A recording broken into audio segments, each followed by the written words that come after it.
move all my ether to the multisig wallet so it's safe, and then second put the private key on my main computer, then started, like going in and just selling some of the dog tokens and then just like giving them to these different charities. Now, at the time, I actually did not even like have any idea of how much you would be able to get, right? Because like on paper, the dog tokens are $7 billion, but like in reality, it's a very liquid market. Are you going to crash it by after you sell 1 million worth? Are you going to crash it after 10 million? Are you going to might you actually be able to get like an entire 200 million? I had no idea. So I after you sell 1 million worth, you're going to crash it after 10 million. Like, okay, I'll sell a bit. Might you actually be able to get like an entire 200 million? I had no idea. Groups, and then okay, have some dog tokens. After you sell 1 million worth, you're going to crash it after 10 million. Like, okay, give them to I'll sell a bit. Might you actually be able to get like an entire donated 200 million? It was actually I actually donated 20% and dumped 80%. Yeah, so the COVID India group got one batch, and then there's another group that got another batch, and I don't want to say who they are because I think they want to announce themselves at some point. Sure. Yeah, but you can see the fact that these transactions were made on the blockchain. But no, it was just very interesting and unexpected, and just an insanely crazy situation. It's been a couple of weeks. First of all, thank you for helping me hang up some curtains. This is a first for the podcast, and shows that you're truly a special person to be willing to help. But now, a couple of weeks later, do you regret any aspect of that decision?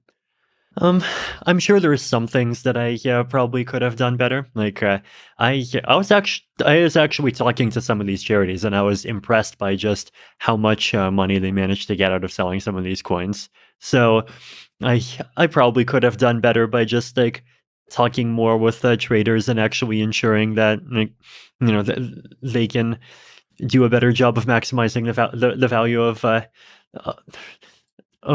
all of them. But like, it was a very stressful time, and I did have to act quickly. Like I did manage to make a lot of the donations before, like a few days before the great crypto crash happened. So it was, and it's difficult to like. Obviously, there's parallel universes in which I did better, but at the same time, there's also lots of parallel universes where, because I hesitated more and tried to spend more time thinking, I missed the opportunity.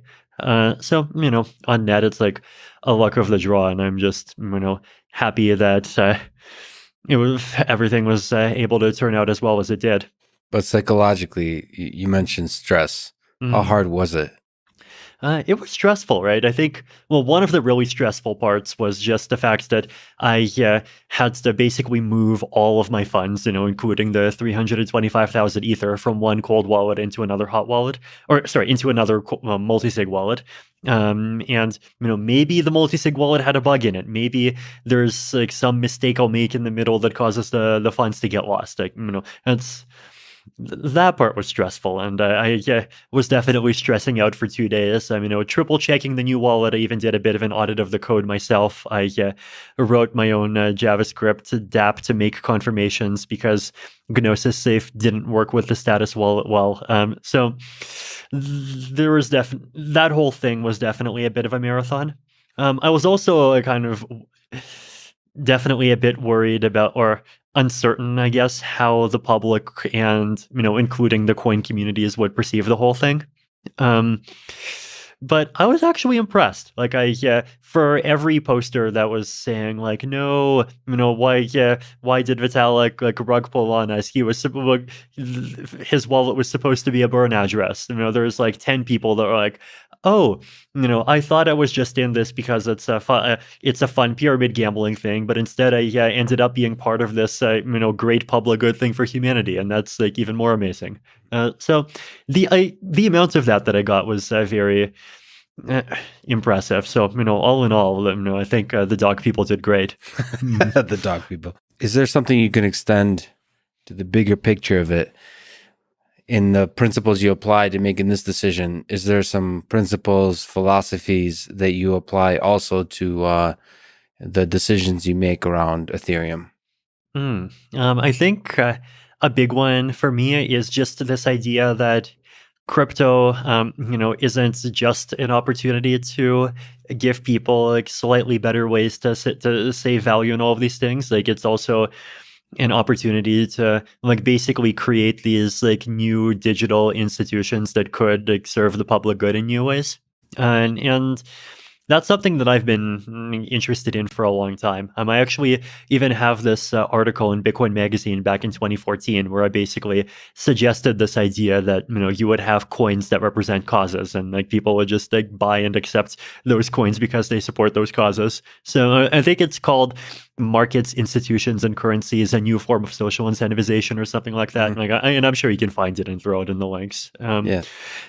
So that was interesting to kind of see becoming real. And like in general, right, I think public goods are very important, and on the internet public goods are even more important, right? Like every single Lex Friedman podcast is just on YouTube, and anyone can go and see it. Like there's no way for you to like sell it and so that some people can see it but then other people can't see it. Like you could do that, but then you'd obviously be reducing your impact. So thank you for making the amazing Lex Friedman podcast so freely available. Well, that's actually a tense thing, is how do you do it in a way that's not controlled in a centralized fashion? Because actually Exactly. YouTube feels free and open, but it nevertheless is one company making centralized decisions. And the first time I realized YouTube is not forever is when a lot of the Joe Rogan Experience library was pulled from YouTube as part of the Spotify deal. And it made me realize we need to, it's like the realization that fiat money is centralized, is realizing that, this is not forever, and you might want to come up with schemes to distribute it, to decentralize the control of it in the way that audio for podcast is with just an RSS feed. Exactly. No, and I think one of the kind of philosophical things that I hope to achieve is kind of decouple the concept of public goods, which are incredibly important and are the lifeblood of modern civilization, from the idea that there like is or can be one central organization that represents the public and like perfectly understands and can impose their idea of what is the good.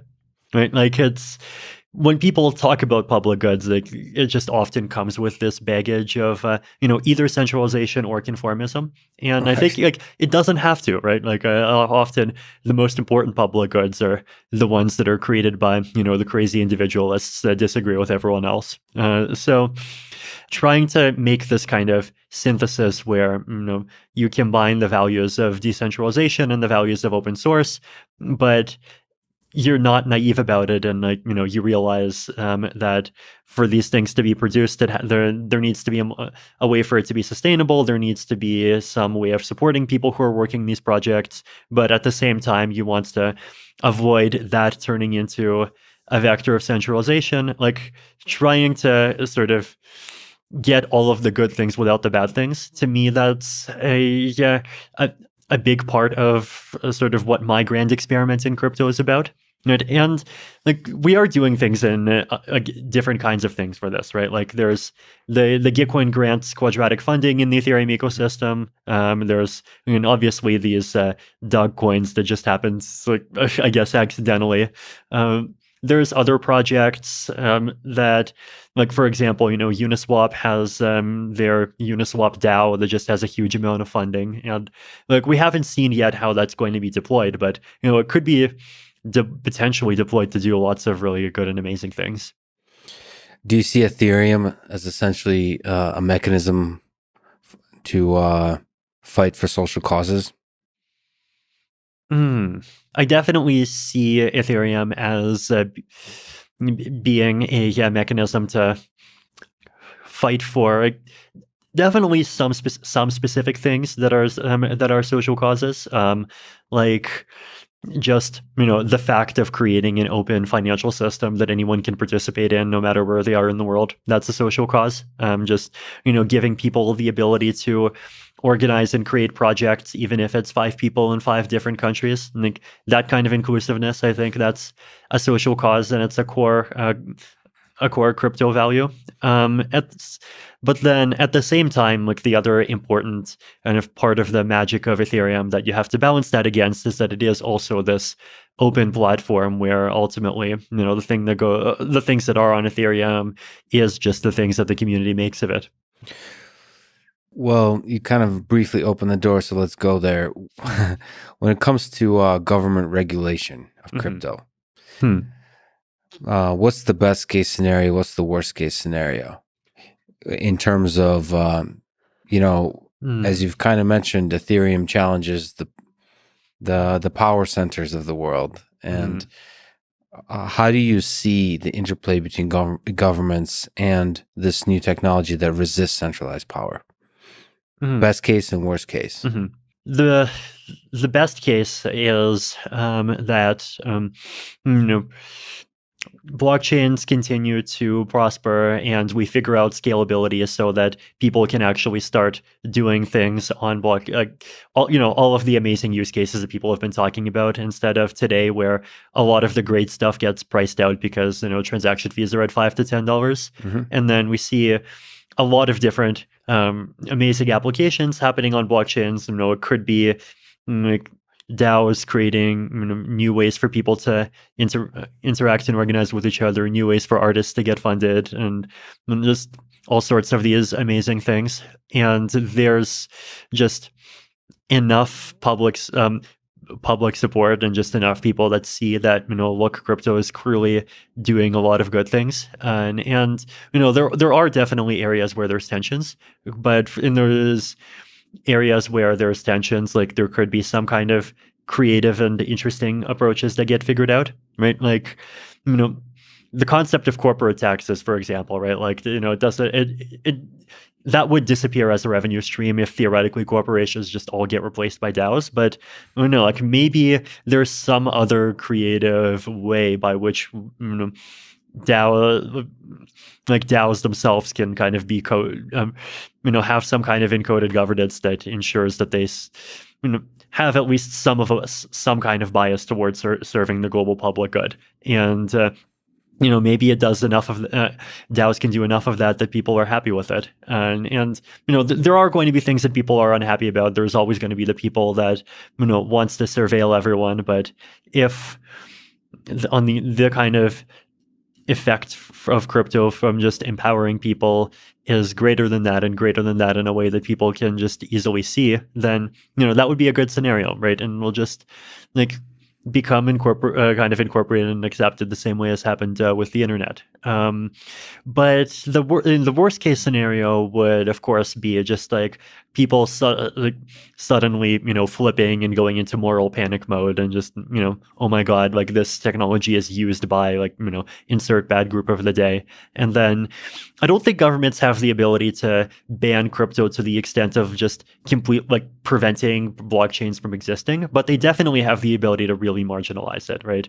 Like if you just ban all exchanges, and ban all links from the fiat ecosystem to crypto, and you ban all kind of mainstream employers from accepting or paying in cryptocurrency, then you can successfully turn it into a fairly kind of niche countercultural thing that has much less impact than it otherwise would. So it's somewhere between the good scenario and the bad scenario. I'm obviously hoping for the good.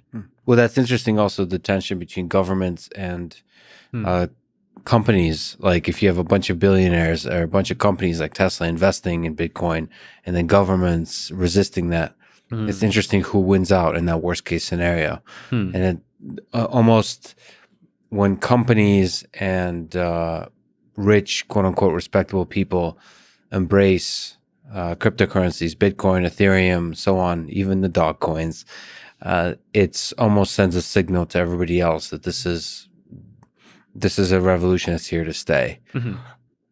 On this one little tangent that you brought up, this is almost an outdated idea, but it's still with us, which is cryptocurrencies are used for illegal activity, for drugs, for crime, and so on. Is there some sense that worries you that if cryptocurrency, if Ethereum runs the world, then crime making money from crime will be easier. There's always that possibility, but like at the same time, I think if you look at, the world as a whole and like the way all the other technological trends are going, like, in-person surveillance is just going up every year, right? Yeah. Like if you commit a crime in, meat space, it's getting harder and harder to get away with it.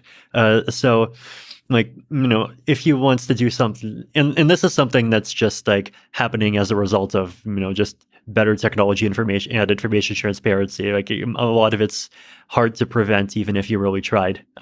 So the world where like things go dark to such an as the police hawks sometimes like to say, to such an extent that like, oh my God, the criminals are committing crimes with impunity and we can't see anything. Like that just seems unlikely. But on the other hand, like the world where there just is no privacy, for example, or the world where there just like is no ability to kind of act outside of the confines of mainstream institutions, like that's something that's more realistic, and that seems like something that could lead to a lot of a lot of scary things, right? And like even from a government's point of view, right? Like I think governments over the last few years, a lot of them, they're very worried about sovereignty. They're worried about like if their countries, economies, and social environments are just completely dependent on basically foreign tech companies controlled by foreign governments. Like governments are not on team government, right? It's like the Indian government is on team India, the Russian government is on team Russia, and so forth, right? So like they don't want the U.S. to be able to like have this big backdoor into everything. So I do think that a balance is needed, but at the same time, I do think I guess I definitely like worry more about the possibility that just like without things like crypto kind of acting outside of institutions becomes too impossible. And I don't even necessarily mean outside of governments, even just outside of corporations, like becomes too impossible, and there's just like terrible things that come as a result. And if things going in the other direction, like it obviously is a risk, but at the same time, I think in the long term, like a crypto can potentially even like offer defenses as much as attacks against that sort of thing. Yeah, throughout history, many of the most destructive things came from centralized institutions versus sort of from